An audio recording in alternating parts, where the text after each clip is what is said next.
देखो, आज अगर हम सिनेमा की नज़र से देखें ना, तो बहुत सारे लोग ये कह सकते हैं कि जो भी फ़िल्में होती है, जो बहुत ज़्यादा बड़ा कलेक्शन निकाल के लाती है, जैसे 1000 करोड़, 500 करोड़, 1500 करोड़, वो मूवीज़ क्वालिटी वाली मूवीज़ नहीं होती है। वो बस नॉनसेंस एक्शन पे रिलाई करती है, जिसे बहुत सारे लोग देखकर एन्जॉय करते हैं।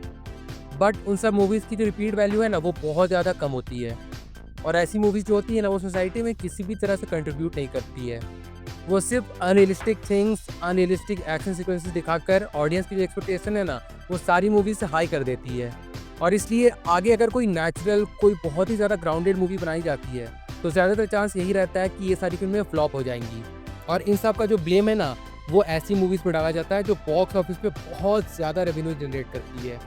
तो इस बारे में आपका क्या सोचना है? क्या आपको लगता है जो ये सारी बातें वो सच है या फिर सच से बढ़कर सही है? क्या सिनेमा में इस तरीके की मूवीज़ बिल्कुल भी नहीं बननी चाहिए?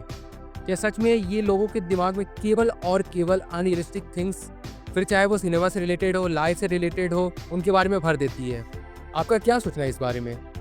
आप कमेंट करके ज़रूर से बताइएगा। लेकिन अगर आप मेरा ओपिनियन जानना चाहो ना, तो मैं तो यही कहूँगा कि इस तरीके की मूवीज़ बहुत ज़्यादा ज़रूरी है।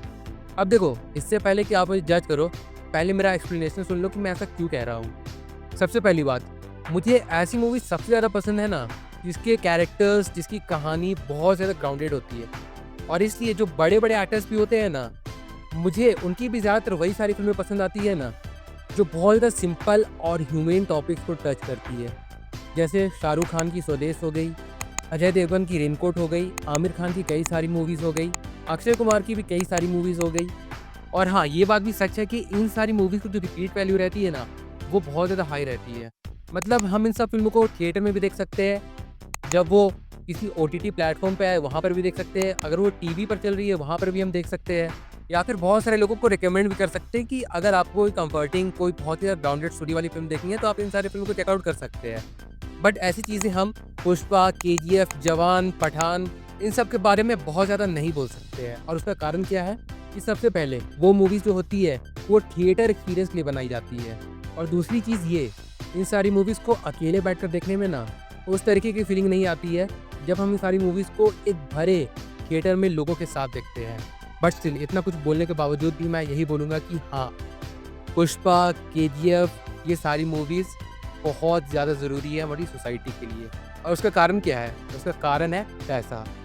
देखो, आपको क्या लगता है, ये जो फ़िल्में होती है जैसे अक्टूबर, कारवां, मेरी प्यारी बिंदु, एक दीवाना था, मेरी क्रिसमस, दम लगा के आइशा, लापता लेडीज़, अंधाधुन, इन सब मूवीज़ को बनाने का बजट आखिर आता कहाँ से है? आपको क्या लगता है? देखो, सबसे पहले मैं ये बता देता हूँ कि मैं ये नहीं कह रहा हूँ कि जो पैसे पुष्पा, केजीएफ ने कमाए थे, उन सारी मूवीज़ की बदौलत ये सारी मूवीज़ बनी थी। नहीं, नहीं, मैं एग्ज़ाम्पल के तौर पे आपको बता रहा हूँ कि जब ऐसी मूवीज़ जो सेम प्रोडक्शन हाउस से बिलॉन्ग करती है, जब वो बहुत ज़्यादा कलेक्शन निकाल के लाती है, तो उनकी वजह से जो छोटे-छोटे मिड बजट्स वाली मूवीज़ होती है ना, उनका बनना आसान हो जाता है।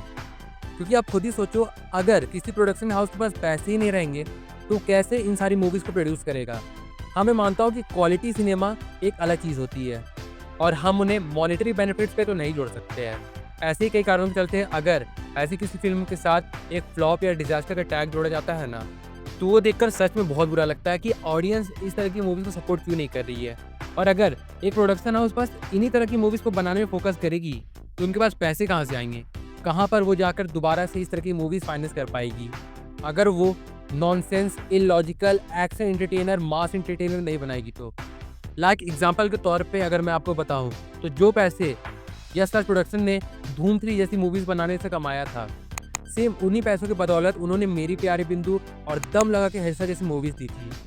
और सारे बड़े प्रोडक्शन हाउस यही करते हैं। जब उनकी कोई एक्शन एंटरटेनर या मास एंटरटेनर मूवी बहुत बड़ी हिट हो जाती है और वो बहुत ज़्यादा पैसे कमा लेती है, तो वो छोटे-छोटे मूवीज़ को भी फाइनेंस कर देते हैं। क्योंकि देखो, ये तो एक बेसिक ह्यूमन अंडरस्टैंडिंग है कि अगर हम बस एक ही तरह की मूवीज़ को ग्रैब करते रहेंगे, तो ऑब्वियसली हमारा दिमाग थक जाएगा। क्योंकि आप खुद ही सोचो, अब ज़िंदगी में कितने बार लगातार लापता लेडीज़, अंधाधुन, ये सारी मूवीज़ बार-बार देख सकते हैं। भले कूल बनने के लिए बहुत लोग बोल देंगे हम तो ऐसी मूवीज़ ज़िंदगी भर देख सकते हैं। हाँ, पता चला कि आप लोग ज़िंदगी भर ये सारी मूवीज़ को ग्रैब कर सकते हैं।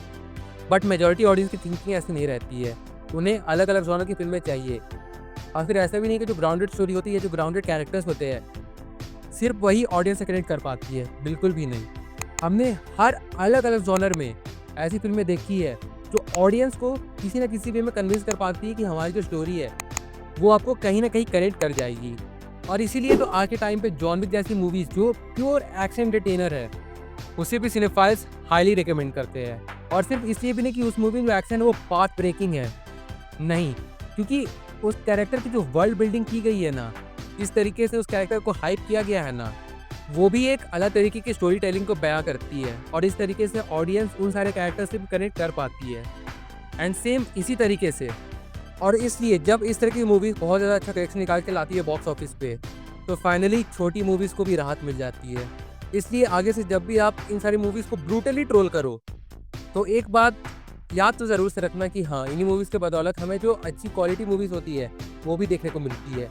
मैं ये नहीं कह रहा हूँ कि आप इन सारी मूवीज़ में जो लॉजिक होता है, उन्हें माफ़ कर दो। इनमें जो आपको जो बुरी एक्टिंग लगती है, उसे भी आप माफ़ कर दो, बिल्कुल भी नहीं। अगर इन सारी मूवीज़ को हम क्रिटिसाइज़ नहीं करेंगे, तो हमें आगे लगातार ऐसी मूवीज़ सिर्फ़ और सिर्फ़ देखने को मिलेगी। बट अगर कोई चीज़ एग्ज़िस्ट करती है, तो इसका मतलब ये नहीं कि उसमें सिर्फ़ और सिर्फ़ बुराई ही होगी। जाने-अनजाने उसमें से कुछ ना कुछ अच्छाई निकल ही जाती है। ऐसे में इसी तरीके से जब इन सारी मूवीज़ को अच्छे पैसे मिलते हैं, सो अगेन प्रोड्यूसर्स छोटी मूवीज़ पे पैसे लगा देते हैं and we get to see gems like this. फिर चाहे वो मैडॉ फिल्म प्रोडक्शन हो, यशराज फिल्म प्रोडक्शन हो, धर्मा फिल्म प्रोडक्शन हो, नडियाड वाला फिल्म प्रोडक्शन हो या फिर कोई भी फिल्म कंपनीज हो, वो अच्छी मूवीज़ तभी बना पाएगी, क्वालिटी वाली मूवीज़ तभी प्रमोट कर पाएगी, ग्राउंडेड स्टोरी तभी ला पाएगी और हमारे सामने और भी ज़्यादा ग्राउंडेड स्टोरीज ला पाएगी जब उन्हें पैसे मिलेंगे। और अगर आप सीरियसली नहीं चाहते कि केजीएफ, पुष्पा, जवान जैसी मूवीज़ एकदम ना बने, तो आप डेफिनेटली भर के थिएटर में इन सारी मूवीज़ को देखने के लिए जाओ, ताकि एंड में मेकर्स के पास कोई और ऑप्शन बचे ही ना और वो सिर्फ और सिर्फ कंटेंट ड्रिवन फिल्में बनाने पर फोकस करे।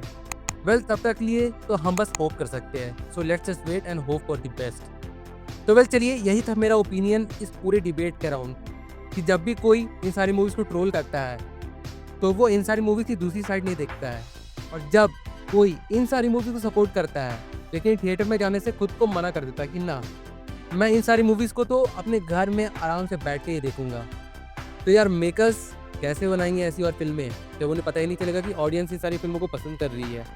इसलिए अगर आपको कोई फिल्में पसंद है तो उसे जाइए थिएटर में जाकर देखिए। बस छोड़िए इस बारे में आपका क्या सोचना है, आप चलिए मुझे कमेंट ही करके बता दीजिए। मैं डेफिनेटली इस बारे में तो आपका ओपिनियन ज़रूर से जानना चाहूँगा। और इसी बात के साथ मैं इस वीडियो को यहीं पे एंड करता हूँ और फिर चलिए मिलते हैं बहुत जल्द एक और नई वीडियो के साथ। तब तक के लिए बाय।